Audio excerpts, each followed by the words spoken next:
So hello and welcome to Thursday's coffee break webinar in our summertime. So you might be drinking a cup of tea or a glass of lemonade now as the live version is going out at 6:30 Greenwich Mean Time, actually British summertime. So I'm Susan Lancaster McGraby. Welcome to the webinar. The Online Entrepreneur Academy has a 30-minute coffee break webinar every Thursday. And as I said, we're on our summertime now. So rather than being in early afternoon, it's in early evening. So a very warm welcome. So today we are looking at copywriting. So with where we come from is attraction marketing. So if you're not familiar with attraction marketing, it means being the hunted, not the hunter. So this is about how to use words and what to consider when you are writing your posts, looking at your funnels if you're more advanced, what you will say and do, and how you will phrase things. So I'm going to turn my video off so you can concentrate on the screen. If you're with us live, please drop any questions in the chat and I will absolutely get to them at the end of this little webinar. So enjoy the 30 minutes. And if you pop a question in the chat, I'm happy to answer it as we go along. Okay, so let's look at good copywriting. Now, really, the most important thing is always to make it about the client. So this is sort of assuming that you have established your avatar, but just in case you haven't and you're new to business and new to attraction marketing, to be very clear who your client is, who is your ideal customer, because none of us sell to all the people. There's too many people in the world and absolutely most of them don't want our products. So we're looking at our client, who will want our product or our service. Okay, so this is really important. Everything you write and it should be about the client. It's got to be relevant to them. So let's think about headlines. Headlines should be very clear. So you can think they could be urgent, they could be unique, useful, ultra important. So think of those 4 U's. Decide whether it's an urgent, unique, useful, or ultra important. So obviously we're talking about well, not obviously, but to be clear, I should say, I'm talking about headlines that maybe in a web post, in your blog. Now, if you're making a social media post that's about lifestyle, it's not so important, but you still want to make it interesting because on social media, you're mixing up your posts. But for example, if you're writing an article in LinkedIn, these are good guidelines, something that's urgent, unique, useful, or ultra important. And we're not talking about selling something, we're talking about a headline that grabs attention. So think of the benefit of the benefit. Now, this is really important because I want to give an example of an advert that was run when I was living in the United Arab Emirates, and it was really good. It was an advert, it was from the government, and it was about health. And the government had recognized that a lot of people in the country were really overweight. Now, there are a lot of products out there in the marketplace that deal with weight issues, but do people want to be told if you're heavy, would you like to lose weight? That sort of, it doesn't really come over very well. I mean, it's true that if we are overweight, we probably want to lose weight, but do we want to be told that? No, we want to be told the benefit of the benefit. So in this example, I would like to point out the UAE ran a really good series of television adverts, which, excuse me.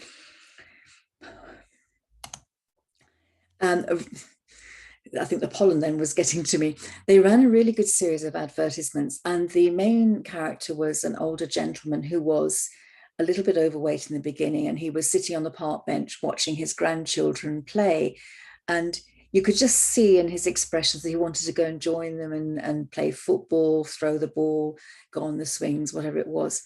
And then you saw a bit later on, and I forget now whether he was imagining it or it actually happened, but then you saw a very clear picture of, the advert went on to show healthy food, change of lifestyle, and then he was getting up and running with the grandchildren. So this visual TV advert spoke to the benefit of the benefits. Yes, he lost weight.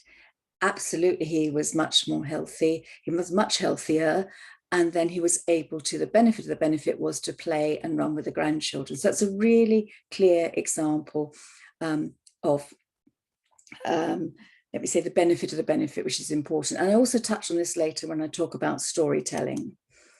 So keep things simple. When you write, it should be so simple that, and as one of my friends put it, her 10-year-old son can understand it. So keep it really, really simple. It doesn't mean it's patronizing, but it means it's very, very clear. Next point, always write as though you're speaking to one person. So you're speaking you. So if I wanted to say, I have benefited from, let's say, this weight loss product, that's actually a bad example because I don't want to say you will benefit from this weight loss product. But the point is, you talk to one person and you don't put yourself in the frame. You have to create the picture where someone, your reader, can imagine that they are doing this, they're getting the benefit, they're achieving things. You will be able to, you can. Not, I've done this, so you can. Yes, that does work sometimes, of course, and there is a place for it. But remember, the point is here, it's about your client. It's not about us. That's a really, really important point. So write with purpose.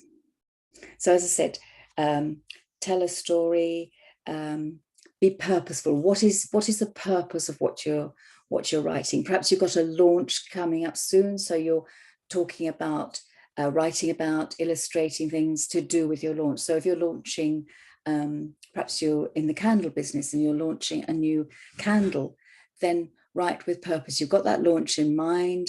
You might be talking about perhaps scents and how they trigger memories. You might be talking about how to use the candles, and just keep it very general. But your purpose is, I'm going to launch this new candle at the end of the month, so I need to remind my audience about it. Now, what I'm talking about are posts on social media. And as I said, they'll be intermixed with your lifestyle and other types of posts. But when you're thinking about your product and your service, this is the sort of thing you're doing. Write with purpose, not, what should I write today? Which we all do. We all have that time. I absolutely, I'm going to put my video on, absolutely know that time. Sit down at the computer, oh my goodness, what am I going to talk about today? But what we should really be thinking is, what's the purpose? What's the purpose? So think about that. What is the purpose? Okay. The next thing to use is active voice. So think about your active voice. Now, what does that mean? We have helped. We have helped, not this will help you. We have helped.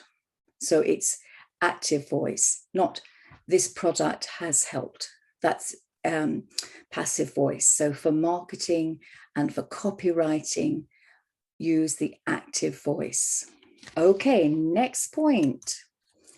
Word choice. Okay, let's think about word choice.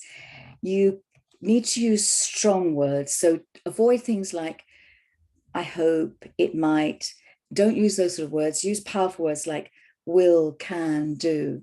Okay, so think about are you being vague? Are you being vanilla? Or are you being strong? And I'm not talking about selling something. I'm just talking about the way, when we come to the table, the way we write and the way we speak. So be very purposeful and have good word choice. And there are lots of lists out there. You can search on Google for words that work in copywriting. That's very easy to find. And I haven't included them here, but if anyone needs help, certainly reach out and get in touch. But this is just remember, this is 30 minutes. So I'm just giving you an indication of where to start looking.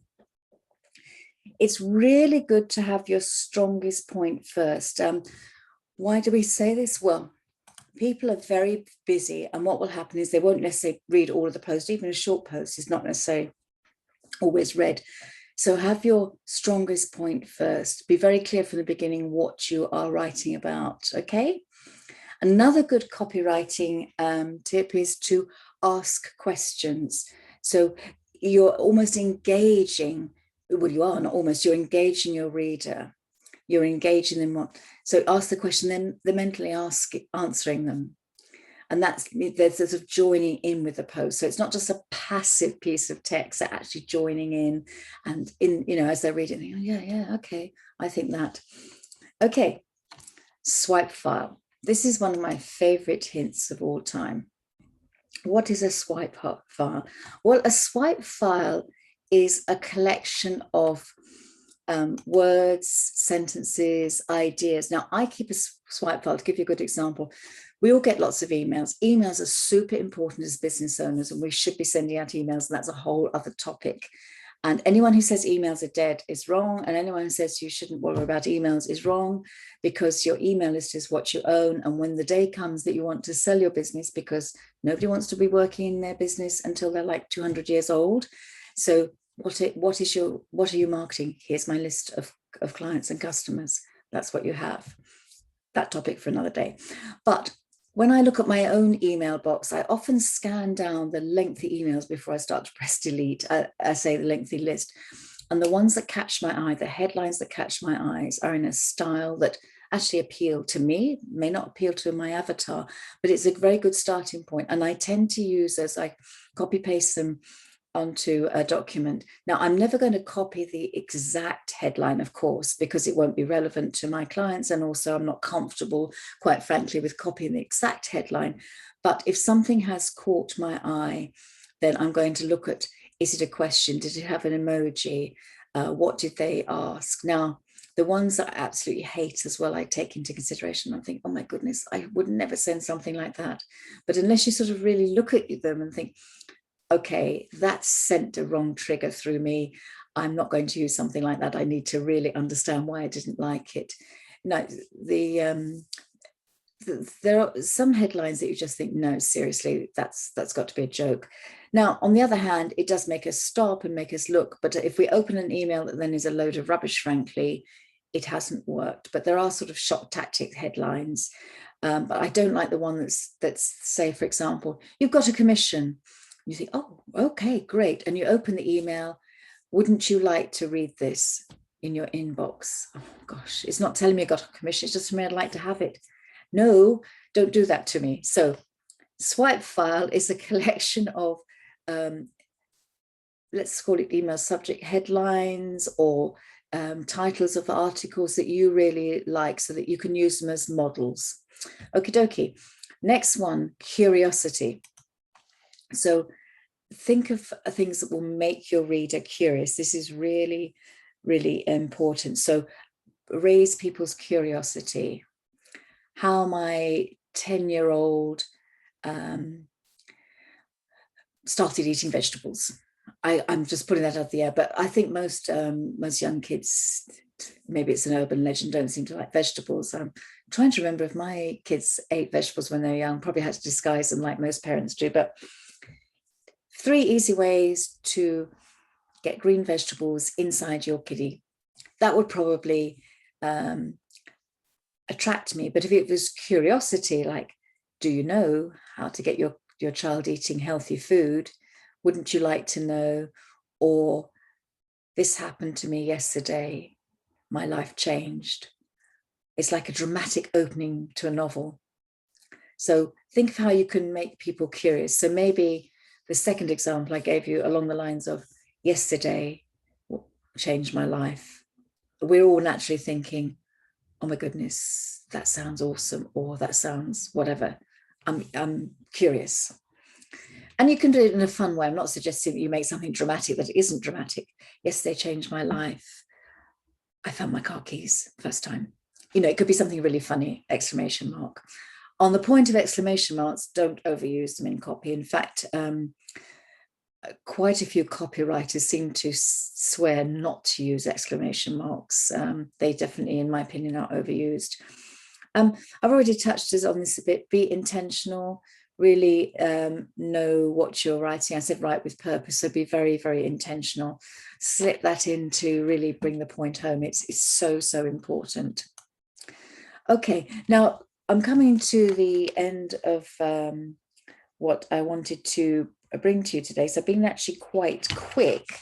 So what I've added in is, this is more for landing pages. So if you're not familiar with landing pages, that is a page, like imagine one page of a website. It's not a website, it's one page where people are on that page to take an action, like buy something, get more information. Now, in a CTA is a call to action. So if you're on a video, if you're if you posted something on social media and you want people to take an action, be clear and only have one call to action. So, you know, sometimes in the distant past, I would say, you can do this, or you can message me, or you can send me an email, or it's too much. It confuses people. So one call to action. So when you finish, every time you finish a live video, you should always have a call to action. Not necessarily to a sale, of course, but it might be, if you'd like to know more information, pop over to my business page. Or if you enjoyed this Facebook Live, please share it with your friends. So it's a simple, clear call to action. Don't say, please share it with your friends, or you could, or you could, or you could. Just one thing. We all like to have clear information. Now, landing pages I was talking about. If you're already using a landing page, this will be something that you can relate to. You may have a landing page through your email provider or through separate software. But buttons, I was listening to, I think it was Amy Porterhouse today on a podcast, and she was saying, or the guest was saying on this podcast I was listening to, have fun, don't just say buy this. You know, think of other ways. And I think I've made some notes here. Let me see if I've got some notes about, no, I didn't make, oh yes, I've got. So your button, for example, might say, I'm in. So where it would typically be buy now, you can say, I'm in, I love it, say no more. So it's a little bit of fun. Typically orange buttons work best because that's the color that Amazon uses, and we're sort of programmed, take that any way you will, but we are programmed to press that orange button. But rather than just blatantly saying buy now, you can have a little bit of fun. It's interesting because your landing page copy will be reaffirming with the client, and this is for freebies, so it's not probably my buy example is a bad example there. So you've brought someone to the landing page to get a free PDF. So you're saying to them, wouldn't you like to have this, this, and this? And they're saying, yeah. And obviously it's a little bit more involved copy than I've skimmed there. But again, rather than just having the get it here, you can have love it, say no more, you convince me, I can get it here. Just think about it. And again, if this is too advanced, don't worry about it. You can just say, get your free PDF here. It's fine. Let's not overcomplicate things when we don't have to. Yeah, so I've put that information on this to make it stand out on its own.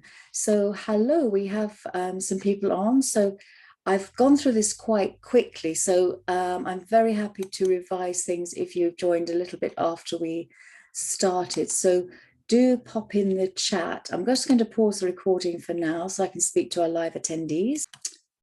So guys, thank you very much for joining us today. And if you're watching the replay, awesome. Wherever you see this this short webinar, do drop a question, reach out to me. You know where to find me, the Online Entrepreneur Academy online in a Facebook group, in the Facebook group. You can find us there. So have a lovely evening. And as I say, if you're watching live, thank you very much for joining us. And if you're watching the recording as well, just drop us a question.